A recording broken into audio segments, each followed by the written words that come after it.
everybody, welcome back. Today we're going to update my EDC bag. I'm going to show you what's inside of it, and I'm going to show you this new bag that I picked up and explain why I picked it out.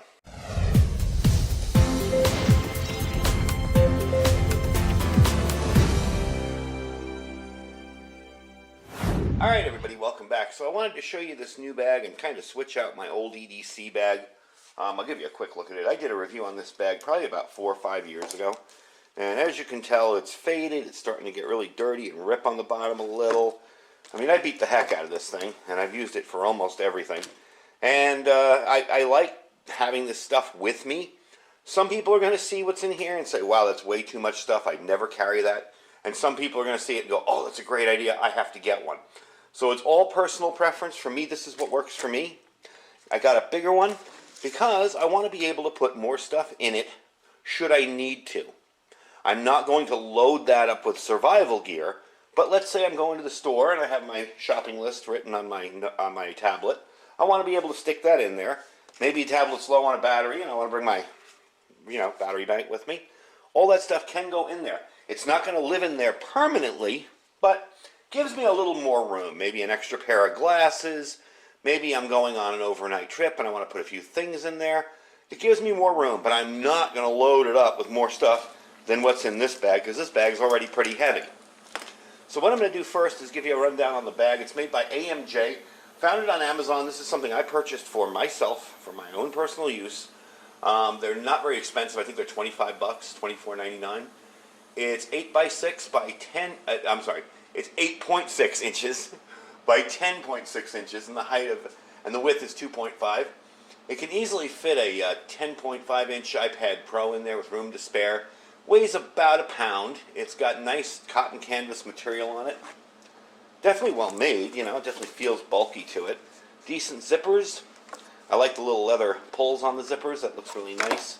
And it kind of has a non-tactical look, which I like. It kind of doesn't stand out. It's one of the reasons I picked that color too, is because that color blends in very well out here. So let me give you a look inside the bag itself. Now the first reason I picked up this bag is because of the adjustable shoulder strap. It's got a really nice shoulder strap. It's wide. It's not going to be sliding all over. And it's very adjustable. You can adjust this out to 55.9 inches. So you almost have 56 inches there to adjust this with. And you're not feeling like it's riding too high up on you. It rides kind of on your hip or your waist. It won't ride way up under your arm or something like that. One of the problems I had with this other bag was the straps are not adjustable. And they were kind of short. They were kind of uncomfortable. And this thing is dirty. Anyway, so that's why I chose this. I want to show you the inside first. You have an outside pocket here, okay? And that pocket's fairly deep. You can fit anything you want in that outside pocket there, okay? Let's open up the inside. Got a Velcro thing there. I can see me sticking my cell phone in this bag here, in this part of the bag here, right in front where I can grab it. Another pocket here, nice deep pocket again, all the way down inside of it. And you have an interior here, which I left open for you. So you have 2 more pockets on the inside, like a charging bank could go in there. Where did I put my charging bank? There it is. I could stick one of my battery banks in there or something, if I can fit it in this morning. Get it in there. And there you go. That's inside there. Real easy to use. You got another inside zippered pocket that goes the entire length of the bag again, all the way down inside. I do kind of miss that there are no short pockets in this. Like maybe one that would go only to here. Because I like to keep my loyalty cards, those stupid cards they make you get at grocery stores. I always get one with no name on it. And I have them right there to grab them easily. But really not a deal breaker, no big deal on it. So that's the front. The back also has yet another pocket. Again, all the way to the bottom, which is cool because I keep some stuff in this back pocket. My back pocket on all of my everyday carry bags is kind of like my emergency stuff, like food and any kind of emergency type thing if I get stuck somewhere for a long period of time and I get hungry. So, what we're going to do is I'm going to clip that off. And I'm going to show you what I carry off the bag first for my everyday carry. And then we'll get into switching out. And I'll empty this other bag here, lay it all out in front of you, show you what I'm going to take and what I'm not, because there's some stuff I'm going to delete from this bag. And we'll load up the new bag. Alright, first off, as everybody probably expected, a high-speed wireless protective device. That's about all we'll show of that. And a possible replacement for that. Replenishment. I always carry an Olight S2R Baton 2. Love this flashlight. Really, really nice. And usually, either my Gerber flat iron or this knife that I got a very long time ago from SEMA to review. I really like this knife. I understand that the seatbelt buckle cut is probably useless, but I do like the fact that it's got a glass breaker on it if I ever needed to break glass in a hurry in an emergency. And the blade itself is held up very, very well. Got the nice G10 grips on it. Really, really nice little knife, and these are very, very inexpensive. I think this was like $14. Another cool thing about this knife, as opposed to this one, is the spine is super sharp, so it's great for striking ferro rods. You just close it and strike your ferro rod and you're good to go, like that. So usually that, and possibly a tablet when I have something interesting on it that I got to take with me for a meeting maybe, or if I'm taking notes, or if I have my shopping list on it. And that's really about it. And that's what I carry off my body, off my bag I should say, out of my bag. I always have it on my person but not in a bag. So let me empty out this old bag here and show you what's inside. Alright, so what you see inside here is basically the contents of that old bag. I haven't pulled anything out yet. I'm going to go through it quickly and show you what I have and show you the reasons why I have it. And then we'll load up the new bag with the new stuff. Now the first thing I can see I'm getting rid of is this emergency beacon. I kind of put it in there after I did a review on it, and it's like, it's kind of cool, yeah, alright. You can signal. But that would probably be better off in my car anyway, and there's really no need for me to carry this around while I'm going shopping at Kroger. Alright, so we're gonna probably put that in the vehicle and not carry it around. It is a little heavy too, you know. All this stuff adds up after a while. So we're gonna take that out, definitely. And that will go somewhere else. Next up, my first aid kit. I can't remember the name of the gentleman that sent this empty kit to me. This was just an empty pouch, and I filled it up with some basic stuff. It's really an advanced sort of boo-boo kit. I have an extra N95 folding mask in here that I've had forever. Has nothing to do with the pandemic. An extra key for my vehicle, just in case I lock myself out. An extra knife. This was in one of those, this is a Camillus. It was in one of those Christmas kit type things. I kept it nice and sharp. It was a little dirty, so we'll wipe it off. But I kept it nice and sharp, so it's an extra little pocket knife, just in case I forget mine or mine breaks or whatever. And, you know, stop bleeding kit in here, a couple of wet ones, a bandage, some over-the-counter allergy meds and stuff there. These are potassium iodide, for those of you looking to protect your thyroid after a nuclear emergency. Those I just changed out recently. Band-aids, you know, a basic boo-boo kit. I have a little towel in there, the wet towel that you wet it with water and it turns into a big, huge towel. And that's basically it. For everyday carry, that's more than enough. So that's the first aid kit, and that will go in there. I have a straw in here from Hydro-Blue. This is similar to the Life Straw. It's a water filter, and you can just pop it in there like that, pop off the bottom, stick it in any water, and filter it. Neat little system. Very, very light, easy to carry, and, you know, it can't hurt. I am out in the desert here, so if I find water somewhere and I'm thirsty and I need to drink, I don't care where that water's been. I want to filter it and be able to drink it. So there's that. Next up, you'll see a pile of cash here. It's about $100 in broken down 5s, 1s, 10s, maybe a 20 in there. I do not spend this. This is for emergency use only. I can't tell you how many times I've had to replenish it because the power's been out and all the debit card machines and ATMs and everything don't work. And everybody's standing there in line kind of looking around like, what do I do? What do I do? And I'm like, I've got it covered. So I always carry a little bit of emergency cash. I know lately with COVID, they're like, oh, we don't take cash. Well, where I live, they have the signs up, but they're taking cash. All except for the Walmart self-checkout ones. Everybody else is taking cash and giving change without any problem. So, that's that. We'll get into that in a second. I keep a little eye drop there. Eye drops. A little travel size. You can tell that's been around the block a few times. It's pretty beat up. So if I ever get something in my eye, and this has also saved me a few times when I get something stuck in my eye from windstorms out here or whatever and dust, I keep a thing of witch hazel. I was going to keep rubbing alcohol in there, but I figured, you know, it evaporates too quickly, and there's a little bit of rubbing alcohol in witch hazel. So that's handy for any kind of bruise or cut or injury. Now, one thing that I do have to replace with that witch hazel, I have these wet ones, antibacterial wipes, and they're really old. I mean, these things are all dried up and nasty. So I do have a newer one here. Okay, and we're going to be replacing it with that. I'm also going to be putting it in a Ziploc bag, and we'll do that right here on camera. That way if this thing leaks, because sometimes they leak when they're smushed down close together, you know, and I can just kind of seal that up and not have to worry about it, and it's all good. So that's been replaced. One of the things I did replace here are all these first aid alcohol prep pads and antiseptic hand wipes. I did replace these. These I keep out of my first aid kit because I want them readily available for small things. You know, like I get a scratch or something that's bothering me or whatever. I got them right there and ready to go. So I keep those separate from the first aid kit, and I did forget to put that mask back into my first aid kit. I also keep a Tylenol Extra Strength out just in case. Again, easy, quick access without having to dig through my first aid kit. So that goes there. And the mask is back in here. Yeah, I forget, he used to do a lot of videos, and then he kind of, when the first round of demonetization hit years ago, like 2 years ago, he kind of quit doing videos, but he used to do a lot of camping and hiking videos. He was in New York, and he sent me this with a little flashlight, and I was like, that is so cool, I can use that. It was just an empty pouch. So, let's move on to the next, of course, the wallet. That's not going anywhere. And this is an RFID blocking wallet, by the way. Kind of cool, you know, you got all your cards in there, you don't have to worry about them getting scanned, although the risk from that is fairly minimal.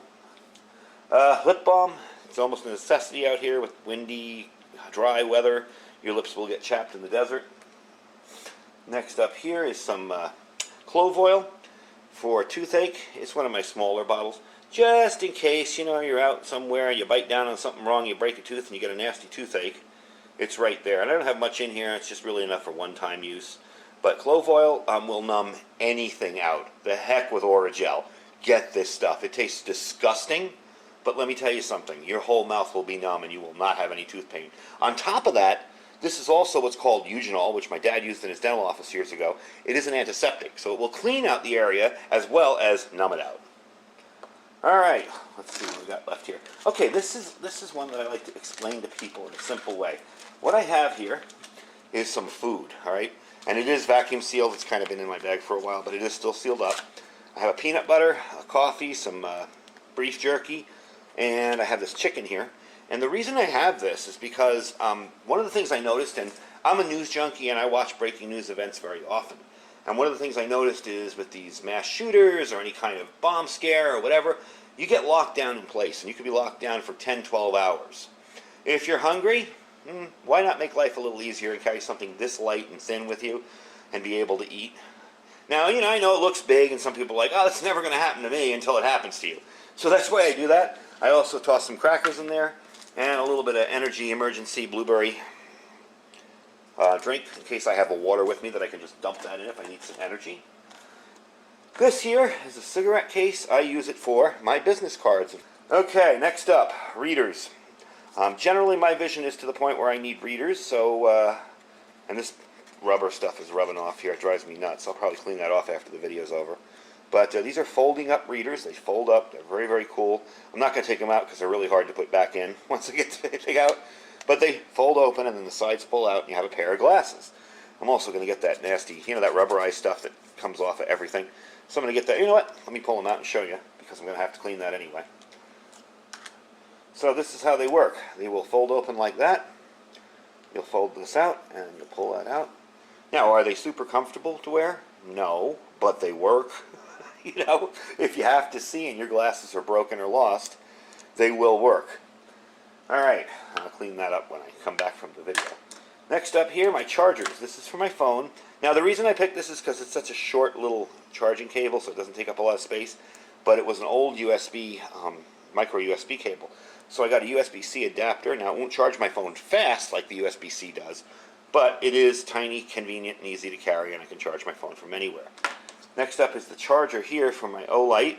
Now, this is the plug-in charger. This is for the, what is it, the i1R EOS, I'm sorry. And this charges simply by opening up like that, and it will pop open and you can charge it. Really, really simple device. You know how this works. You get the one, you get the low, and the high, depending on how you turn it. So definitely a cool little thing. Handy to charge, easy to use. So that's why I have that. On here, I might as well show you. I got a whistle. This is a UST whistle. Got a little tinder in there. I tossed in there. The reason I carry a whistle is because, as of late, we've been having a lot of earthquakes in southern Nevada, and we just had one yesterday in California, very close to us. So if you get stuck under rubble, or if you're trapped somewhere, you can only yell for so long before your voice goes bad. With a whistle, I can sit there and blow all afternoon on it and not lose my voice. So if I'm trapped somewhere and need help, or need to let an emergency worker know where I am, definitely handy little thing. Next up here is just one of these little pill bottles. What I have in here is char cloth. Oh no, I don't. I'm sorry. Char cloth and a lighter. I have the char cloth on the bottom. And this little old lighter uses lighter fluid. I got it without the lid on it, so I had to tamp it up in there. Alright, and lastly, a little X-Attack fire starter. You guys know these. It has a striker in here, a strike on it. So I have a little ferro rod. Let me finish up quickly here. This is my charger for my other Olight, the one that I carry, the S2 Arbiton. And of course my shopping loyalty cards and my gym card. And a bandana, because a bandana has a ton of different uses. So many different uses for a bandana. So let me wipe everything off, clean everything up, and pack it in the new bag, and I'll tell you what I think about it.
It's all packed up. I did the little fast motion video there so you could see me packing it up, because I'm sure you didn't want to watch me in slow motion doing it. So unbelievable how much room there is left in this. I mean, I have this whole front pocket here if I wanted to put my tablet in. I have tons of space. I'm going to try to give you a look on the inside here. Tons of space on the inside. That's my wallet, down there. And this was a shorter, by the way, this was a shorter little pocket. It only went to about, a third of the way down. So I was able to put my money, my bandana, and my other stuff in there. Put my loyalty cards in here with the emergency stuff, the quick, wipes and a couple of pills in there, pain relief type pills, like Aleve and Advil and stuff. And all in all, we'll give it a try and see how I like it. I'm not sure if I'm going to like carrying around such a big bag that's so empty. But, again, when I need to carry something like a battery charger or a tablet or anything else, I can do it in this, and it's a whole lot easier to do now than with that other little bag. The other little bag I'm probably just going to get rid of. It's beat up. As I was taking it apart, I did notice the bottom was starting to get a hole in it. So we're going to give this bag a try and see how we like it. I will put a link down below where I got it from. Again, there's no real, this is just something I bought for myself. This isn't like a big ad or something. I just bought this for myself because I got tired of walking around with a beat up bag. And we'll see how I like it. I'll give you a couple month update when I've been using it for a while and let you know how I like it. All in all, I feel it's going to fit me well. I already let this out all the way out. So it's all the way down kind of on my hip and not up under my arm like the other one was. So that's about it. That is my repack of my EDC stuff. This is the AMJ Canvas Messenger bag. It is, again, a sling crossbody shoulder bag. They say it's for business, men, women, travel, work, whatever. It's about a pound, 8.6 inches by 10.6 inches tall, and 2.5 inches wide. So I definitely like it. I kind of like it. We'll see how I like carrying it around. It's a bigger bag, but it's not going to be filled with more stuff. I want more room in it for other things, So that's what we're going to be doing with it. Anyway, folks, I thank you for watching. Don't forget to check out our links down below to our Amazon affiliate store, also to our Nutrient Survival store. They are a very new company They are making very nutrient-dense, freeze-dried survival foods. I will put a link down below so you can check them out. And I'll also link to one of the videos on one of these end screens here. And I thank you for watching. Stay safe and stay prepared.